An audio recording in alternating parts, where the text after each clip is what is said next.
Welcome to another episode of the Academic Skills Podcast. And today I'm joined by my good friend and colleague, Professor Jeff Brandt. Hi, Jason. Thank you for sharing your time with us today, Jeff. I love talking to you because you've always got great, innovative ideas. You're one of the smartest people I know, so there's no pressure. Yeah, you're generous. Could you please give us a little bit about your backgrounds and your teaching? And Sure.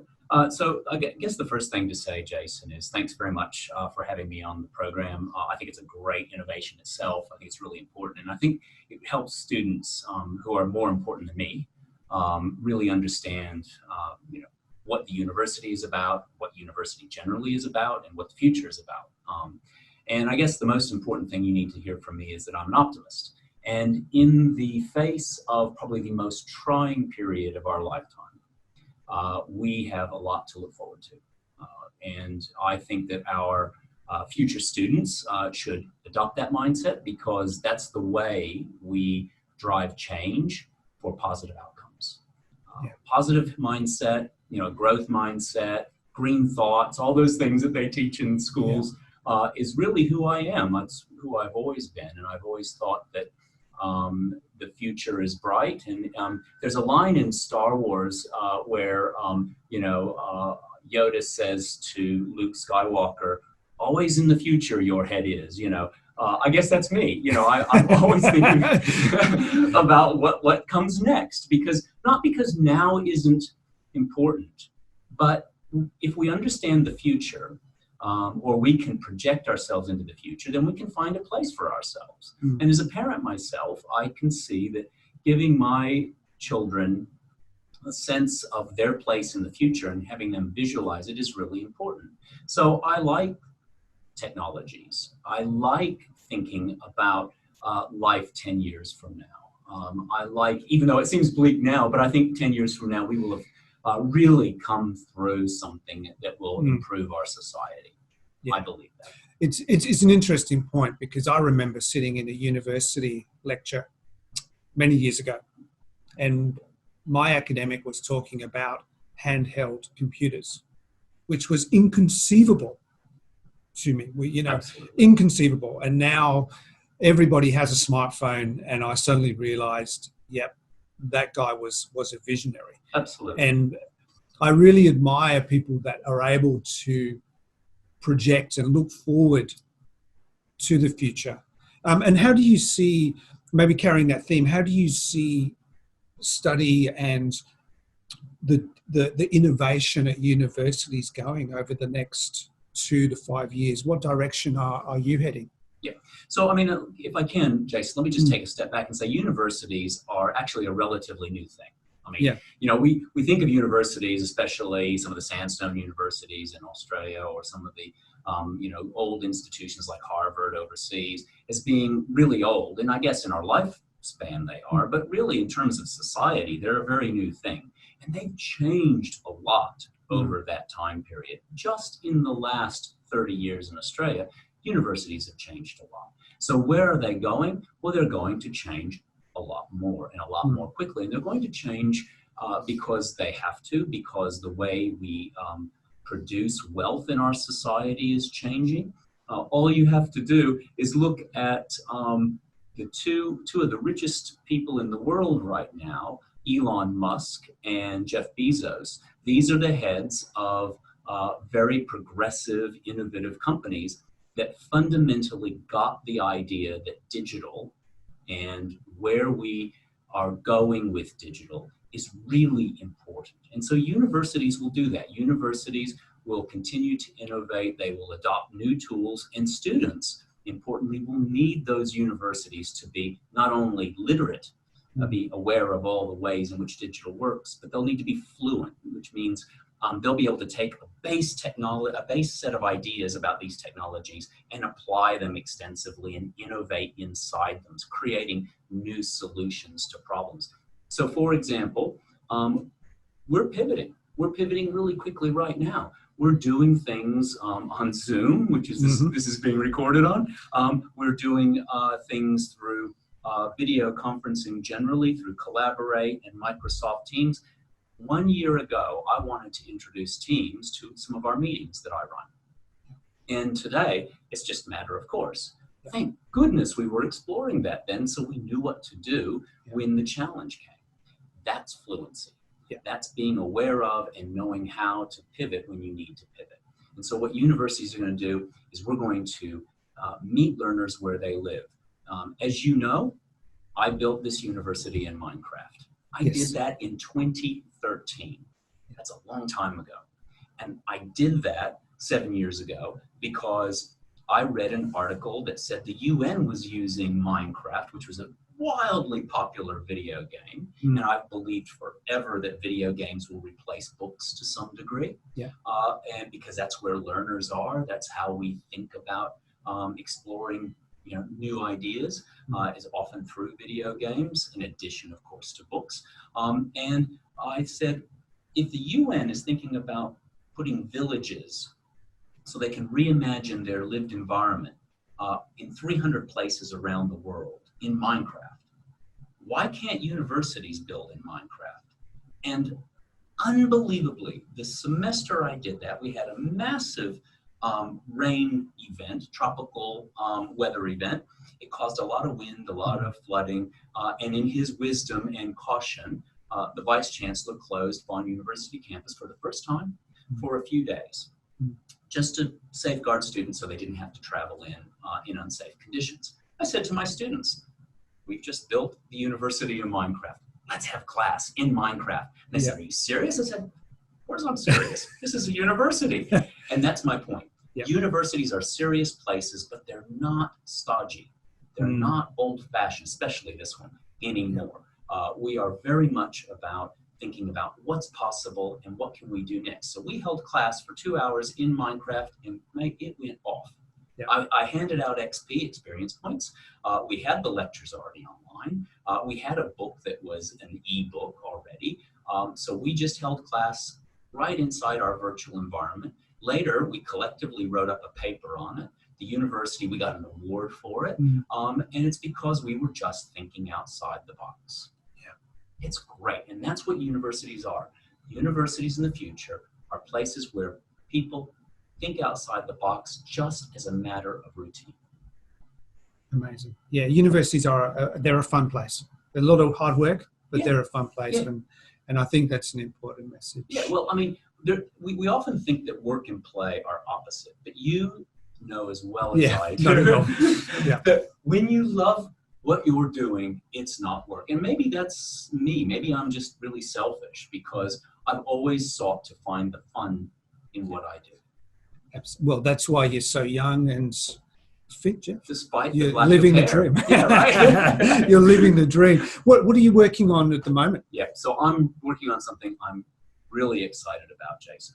So as you know, the university has launched a new program called the Transformation CoLab. And we have 4 degrees, undergraduate degrees in the Transformation CoLab. And they all have the word transformation. And so health transformation, entrepreneurial transformation, legal transformation. Mine is digital transformation. Of course. And of course, the other thing I think about is sometimes I feel like there's this crystal path and I just happen to stumble on it, and it's wonderful.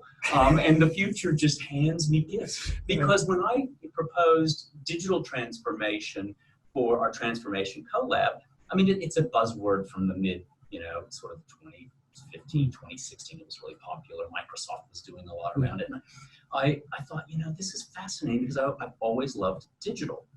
I've always loved computers. And I've never understood why people sort of push them away and say, oh, that's not for me. I once sat next to a guy who unfortunately was a bit gendered, and he said, oh, I don't touch those things. I was working on my computer on the plane. And he said, I don't touch those things. I have the girls. So I thought, you've got to be kidding me. It was probably like 2010. And I'm thinking, no. And I'm thinking he didn't know what he was missing, of course. And I think that's what I think about digital. People don't know what they're missing. There are all these opportunities. So I'm working on the digital transformation program. And in 2020, there's a joke going around that says, who's leading digital transformation in your organization? Because oftentimes it's connected up with business work and business is transforming for competitive advantage. But the reality is It's a very social thing. It's not just about business. In fact, I'm working on a book that links up one of the best theories in social science. It's called Diffusion of Innovations, How New Ideas Spread, and Digital Transformation. No one has done this. I can't believe it. No one has done this. So I'm working on this book that links digital transformation with diffusion of innovations, because diffusion of innovation says people have to be able to communicate over time and get ideas about and learn about new ways of doing things. Digital transformation is a new way of doing things, and the part that most people focus on is the computery part, the digital. But the fact of the matter is, the most complex and interesting part of digital transformation is the human part, which is the transformation, the change. We perceive change, therefore change exists. And so I'm using diffusion of innovations, which talks all about perception of how the world is changing, and you and I communicating. It's a communication theory, that's my bag. Yeah. And I'm explaining how digital transformation is fundamentally a communication problem, not a business problem. And it pervades everything. So over the lockdown period, my sons and my wife sat down together in our house in different places on different computers, and we finally got Mom into Minecraft. After all this time, it was a digital transformation. Yeah. And the joke going around is, and it happened because of COVID-19, the joke going around is, who's leading digital transformation in your organization? Is it the CEO, the Chief Executive Officer, the CTO or CIO, so the Chief Technology Officer or Information Officer, or is it COVID-19? And the reality is, and isn't this lovely we can laugh about something so horrific? Yeah. COVID-19 is forcing digital transformation en masse right around the planet. And so all of a sudden, the stocks in the markets around the world that are flourishing are all the tech stocks. Yeah. Why? Because digital transformation all of a sudden is happening in mass. Yeah. And so I'm working on that project because I know that there will be, as a result of this, literally millions of jobs worldwide in digital transformation going forward. So I've been handed this lovely opportunity, Jason, to take students on this journey and prepare them for the future of work. How fantastic is that? Yeah, it's incredible. For me, I've just seen the adaptability, particularly in our workplace of staff and students, and how we've quickly adapted to a different way of doing things. And so what I'm taking from your program, the digital transformation, is that you're going to help students that are currently sitting in high school now, you're going to help them adapt to new careers. 100%. Over a 2 or 3 year period, however long they're enrolled here at Bond. And you're going to take them on a journey into a brave new world. And there might not be positions available right now, these future careers that are going to be created as a consequence of COVID-19 and the digital transformation. You hit the nail on the head, Jason. So we are often really resistant to change. Yeah. Until our backs are against the wall, until if we don't change, we're going to be in big trouble. And that's too late oftentimes. But what's really amazing is people have those red thoughts, those I can't do it thoughts. I don't know anything about maths, or I don't know anything about writing, or I can't use computer programs or whatever, or I don't understand computers.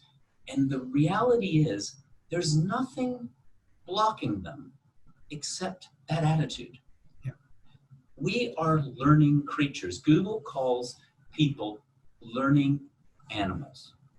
And as learning animals, we're just constantly collecting information and learning how to adapt. Sometimes we do it faster, which is what you just pointed out. It's been amazing to see how as a group, as a community of practice, this university has just said, well, we have to do it, we're going to do it. And we've done it, and we've done it so quickly and so successfully that I think everybody's looking around going, wow, wasn't that amazing? And we have a shared story now. Yeah. So what you're describing is that I will be taking students on a journey for jobs that don't exist today, but will exist in just a few years' time. And that journey is about not only teaching them facts and processes and approaches to problem solving, but mindset. So let me give you an example. Okay. So next semester, my students will enter a class called Digital Transformation, Literacy and Fluency. Okay, very simple class. It could be boring as. Yeah. We could just list definitions. Right? Okay. They don't know it. But what I'm going to do is teach them. They do if they listen to this podcast. That's fine. That's fine. But I mean, all things being equal, throwing your secrets out. I'm happy to let this genie out of the bottle because and I'll reveal it at the end of week 1. Okay. Right. So they're going to come in, and we're going to start with a mind map. So there are 2 big tools that I think are absolutely critical for digital transformation, and they're really old tools. Okay. One is a to-do list. Which is if you think about it, a to-do list is a future list. If I'm always thinking about the future, I'm thinking about all the things on my list that have to get done. They're not getting done now. I'm making the list now so I can do them later. Now, some people think that's procrastinating, but a lot of people know, and there are great books like the Checklist Manifesto, about how you can't fly planes, you can't have surgery, you can't run an organization unless you can create checklists that are either safety lists or procedures lists or getting things done lists, right? So that's one tool. The other tool is mind maps. So Tony Buzan in the 1980s came up with this book. We've been doing these kinds of things for years, but they've been formalized in big companies, Cisco, Microsoft, General Motors, big food companies, in Australia, Telstra, right? Use mind maps. Okay, so what this class is, in fact, is a mind map class. So they don't know this yet, and there'll be some checklist stuff too, but we will start day 1 in a virtual environment in class where we are populating a mind map. We're going to take what's in their minds and put it into a map. And then we're going to say, well, that map isn't that big because we could add this and we could add this. And so I'll show what universities do, which is add nodes and connections to everybody's mind map. Right? So this class, we will build a mind map together. We will build it over the semester. Of course, I will have all of the material to help them build it. I'll scaffold that building, right? Just like an architect would have a design. And then at the end of this, we will have a shared, that is a collective understanding of all of the little terms and concepts and how they interrelate. But more importantly, we will have behaviors that we will have developed by doing mind map to understand how to do these things and make transformation happen. In fact, the mind map is the transformation. Yeah. That's fantastic. I'm so excited about it. Yeah. Can't wait. Yeah. And look, someone said, you're very busy being associate dean for learning and teaching. You don't have time to teach a class. And my response was, I can't be an associate dean of learning and teaching unless I discover new ways and innovate for the classroom. And I want to do it. So it's just, for me, work is fun. That's amazing. And I suppose you started the Bachelor of Computer Games at Bond in 2007. Yeah. And so you've gone from computer games now through a 13-year period through digital transformation. So, I mean, your whole last 13 years has been a transformation, really. Yes. And you've seen the technology and grow and change and how it can assist 100%. learners and people in the workforce. Yeah. So on my wall behind you, Jason, I have a picture of a very old television set. It came from National Geographic. So that's one of the very first cathode ray tube television sets. So my origin story is television. I, as a kid, loved television. Watched a lot of television. I think television is a great medium. A lot of people just rubbish it and call it like an idiot box. No, our current capabilities as a society, strong capabilities, transformational capabilities, have come through being able to see the world through this thing. I became a journalism student. I wanted to be an astronomer, but I thought I'd never be able to get a PhD. So that's a red thought, not a green thought, right? Lo and behold, I went into journalism, then got more interested in communication and media and technology, and then that's where I got my PhD. And so I have been on this journey, this transformation, along with the transformation of our media tools. And when media became digital, I just felt like it was perfect. So I played some of the earliest video games, Atari 2600, all that sort of stuff. I had an absence for a while where I just focused on my studies, came back and said, this medium is amazing. And the reason it's amazing is because it is the embodiment of digital transformation. It has taken television and newspapers and magazines and film on a journey with it, and it transformed them digitally. I've got Netflix in my mind, you know, 100%. because I grew up watching television. Now I can watch whatever I want, whenever I want. Absolutely, at will, and it's just delivered just like that. Whereas when my master's thesis was about a company called Skytron, where you had to put coins in a meter at your home, and the coin person would come and collect. This happened in New York City, and it was pay television. It was the first pay television, and you could it would unscramble a signal and then allow you to watch something, and you could even ring up on your phone and get someone to roll a tape, big roll tape, and you could watch something on demand. But it would take like an hour to set it up. It's hilarious. So today we have, and I love being a student myself. I'm working on my own projects, on this digital transformation project. I'm finding stuff like that. I'm finding YouTube videos, and I'm looking up stuff on Wikipedia, all the stuff we tell students not to do in high school. But I'm infusing that with books and journal articles and newspaper articles and events. And I'm putting them all into a tool called EndNote. And it's like my brain out of my brain, And what do you see right there on my screen? I see a map. Yes, it's a mind map. It's a mind map. What's in the middle of it? Digital transformation, right? And I've got all these concepts around it. And I do this stuff all the time. So like my subject, digital media and society, which I've had forever here. It's a well-oiled machine, right? Students love it. I love it. I keep fresh. I keep updating it because it keeps changing. That was started as a mind map. Amazing. Jeff, thank you so much for your time. It's always a pleasure. Have you got any advice for students, maybe they're in year 10, year 11, year 12, or mature age students? Maybe they're not sure what they want to do with their life, career directions. Have you got any general advice that you give to students when you're talking to them about career options? And I mean, that could be related to your area or general. For sure. I do, Jason. I have two pieces of advice. The first is that you have to get what's in your head out of your head. I mean, we were just talking about mind maps, but the old T-shaped decision tree where you put pros and cons down on a page.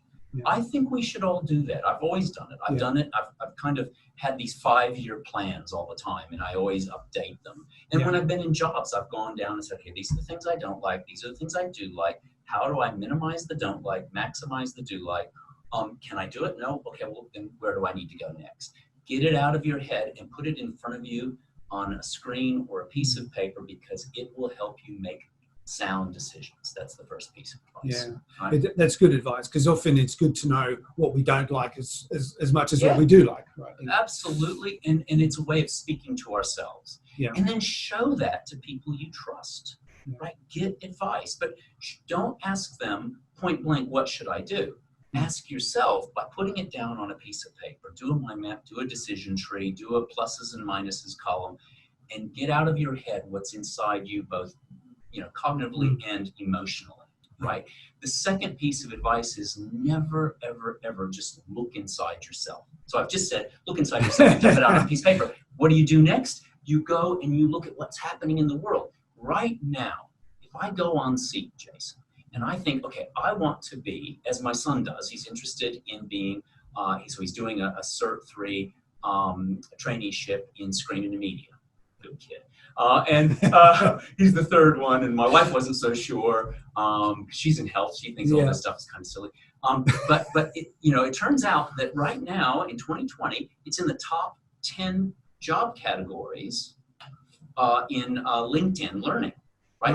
It's what people are looking for, because the videation of our world, the YouTubing of everything, the social media, the growth of film, and of course now with COVID-19, the use of videos. This is big stuff. And so he's doing that. And I said to him, Ian, go on Seek and look to see what jobs there are before you talk to Mom about this. Right? And the stuff that came back, the thousands of jobs that require video editing skills and media production skills, is huge in Australia. It's not at the movie theaters. It's at the banks and at government and at universities and schools, and it's everywhere. And so my advice is also look outside. Go places, if you're interested in jobs, look at places where the jobs are advertised and see the language they use and the skills they want, and then go find those. So a digital transformation degree could take you to any industry.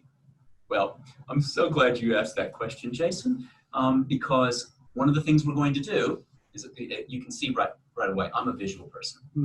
So one of the things we're going to do in another class that I'm teaching, digital transformation and culture, is we will take all of the general indices of corporations, basically different types of businesses, so all the categories of businesses, and all the characteristics of digital, and we will create a matrix. And what students will discover is that thing is going to fill up like a bucket of water without holes.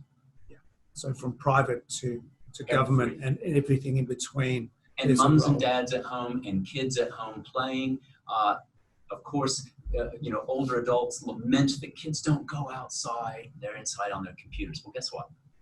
We do go outside still, but we're also, on computers. And when we're on computers as kids, we are learning the fundamental, not literacy, but actual fluency of interfacing with the future. What a great note to end on. Thank you so much for your time, Jeff. It's been a real pleasure. And in the show notes, I'll put a link to your program, the digital. Yeah, do it. That'd be great. Program. Thank you very much for having me on the program. I'm really delighted and honored. Thank you for your time. And thank you for listening.